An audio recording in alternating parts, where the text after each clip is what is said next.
Hello, everybody. It's great to be with a friend of mine who was Prime Minister of the Netherlands. I got to know him very well. We had a great relationship always. Mark Rutte. Now he's Secretary General of NATO and doing a fantastic job. Everybody, every report I've gotten is what a great job he did, and I'm not at all surprised when I hear it. We had to support him, and we supported him as soon as I heard the name. But he was a fantastic Prime Minister, and he's doing a fantastic job. An even tougher job. Which is tougher, being the Prime Minister of Netherlands, or? This job is quite tough. I would think this is a little tough. But Dutch politics is also brutal. So. Yeah, but this is pretty tough. But you're doing good. We're going to be discussing a lot of things. Obviously, we'll be discussing what's happening with respect to Ukraine and Russia. At this moment, we have people talking in Russia. We have representatives over there, Steve Witkoff and others, and they're in very serious discussions. As you know, Ukraine has agreed, subject to this, what's happening today, to a complete ceasefire, and we hope Russia will do the same. Thousands of people are being killed, young people, usually, mostly young people. We were just talking about it. Thousands of young people are being killed a week, and we want to see that stop. And they're not Americans, and they're not from the Netherlands for the most part. No. They're from Russia, and they're from Ukraine, but they're people. And I think everybody feels the same way. We want it to stop. It's also a tremendous cost to the United States and to other countries. And it's something that would have never happened if I were president, and it makes me very angry to see that it did happen. But it happened, and we have to stop it. And Mark has done some really good work over the last week. We've been working together, and he's done some really good work, so I'm very happy about that. We'll also be talking about trade and various other things, and I think we'll have a very, very strong day. We're going to have lunch afterwards. That'll go, and then we'll see you all later. But Mark, would you like to say something? Yeah. First of all, thank you so much, Mr. President, dear Donald, again for hosting me, and but also for taking time in Florida. A couple of weeks after you were re-elected. That's right. And of course our phone call a couple of weeks ago, and I must say, Trump 45, you originated the fact that in Europe we are now spending, when you take it to aggregate, 700 billion more on defense than when you came in office in 2016, 2017. But that was Trump 45. But when you look at Trump 47, That'd be hard to tell. what happened the last couple of weeks is really staggering. The Europeans committing to a package of 800 billion defense spending. The Germans now, potentially up to $500 billion extra in defense spending. And then of course you had Keir Starmer here, the British Prime Minister, and others, all committing to much higher defense spending. We're not there, we need to do more, but I really want to work together with you in a run-up to the The Hague Summit to make sure that we will have a NATO which is really reinvigorated under your leadership, and we are getting there. We also discuss defense production, because we need to produce more weaponry. We are not doing enough. And not in the US, not in Europe, and we are lacking behind when you compare to the Russians and the Chinese. And you have a huge defense industrial base. Europeans buying 4 times more here than the other way around, which is good because you have a strong defense industry, but we need to do more there to make sure that we ramp up the production and kill the red tape. So I would love to work with you on that.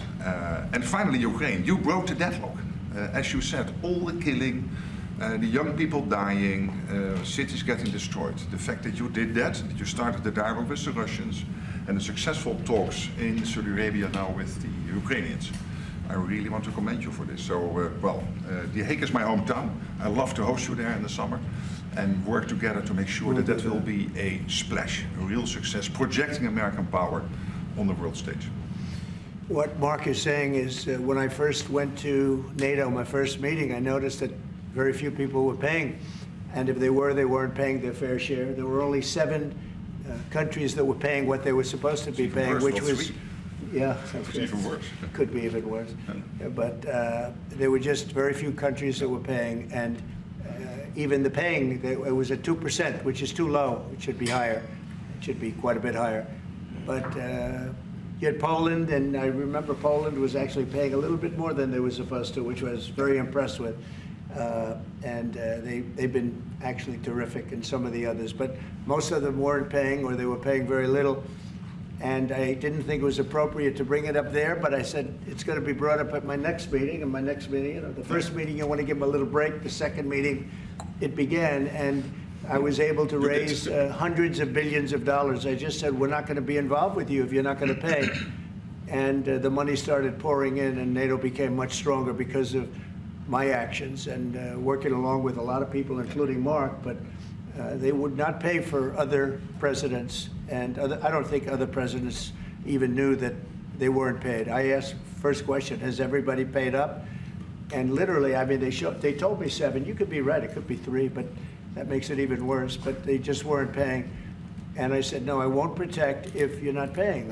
If you're delinquent or if the money isn't paid, why would we do that? And as soon as I said that, got a little hit from the press because they said, oh, gee, that's not very nice. But if you said the other, nobody would have paid. And the money started coming in by the billions. And, hundreds of billions of dollars flowed into NATO, and NATO became strong. Yeah. And you remember that. Your predecessor, who I thought was a very good man. Absolutely. Actually. Yeah, Stoltenberg. He sends his best greetings. He was terrific. Stoltenberg, Secretary General. And he made the statement that when Trump came in, the money started coming in like we never saw before. Hundreds of billions, actually probably close to $600 billion came in, and NATO became strong from that standpoint. And now we have to use it wisely, and we have to get this war over with, and you'll be back to a normal, much more normal life. And maybe we're close. We're getting words that things are going okay in Russia, and it doesn't mean anything until we hear what the final outcome is. But they have very serious discussions going on right now with President Putin and others. And hopefully they all want to end this nightmare. It's a nightmare. It's a horrible thing when you look. I get pictures every week. They give me the pictures of the battlefield, which I almost don't want to see. It's so horrible to see young people laying arms and legs and heads laying all over the field. It's the most terrible thing that you'll ever see. And it's got to stop. These are young people with mothers and fathers and sisters and brothers and friends, and it's got to stop. So we hopefully are going to be in a good position sometime today to have a good idea. We'll have we know where we are with Ukraine, and we are getting good signals outside of Russia as to where we are with Russia. And hopefully they'll do the right thing. It's really humanity. We're talking about humanity. We're not talking about the money. But then you add the money to it, and hundreds of billions of dollars is being spent and really wasted so unnecessarily. It should have never happened. So it's an honor to have you here. They picked a great gentleman. I'll tell you, I was so happy to hear, because you had somebody. Stoltenberg was really good, and you have somebody that's going to do an incredible job. And I was so much in favor of you. You have no idea. They had another person that I did not like. I was not happy. And I think I kept him from, you know what I'm talking about. I said, this is the right man to do it. And he really did. He was a great prime minister of the Netherlands. He did a great job. And that's what he's doing right now. So thank you, everybody, for being here. And it's a very great honor to have you. And we even have some of our great energy people here today, right? We have the governor, and we have Chris, Chris, right? Absolutely. Supposed to be the most talented man in the world of energy, according to the governor.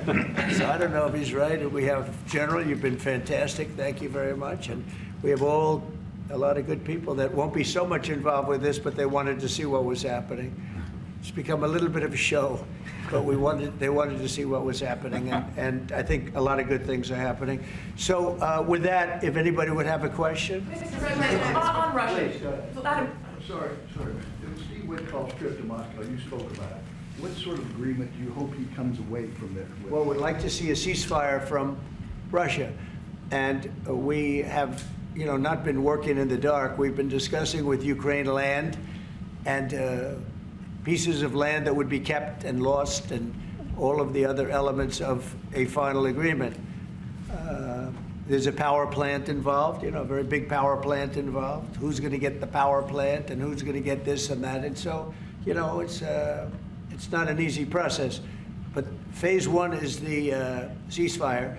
A lot of the individual subjects have been discussed, though. We've been discussing concepts of land, because you don't want to waste time with a ceasefire if it's not going to mean anything. So we're saying, look, this is what you can get, this is what you can't get. They discussed NATO and being in NATO, and everybody knows what the answer to that is. They've known that answer for 40 years, in all fairness. A lot of the details of a final agreement have actually been discussed. Now we're going to see whether or not Russia's there, and if they're not, it'll be a very disappointing moment for the world.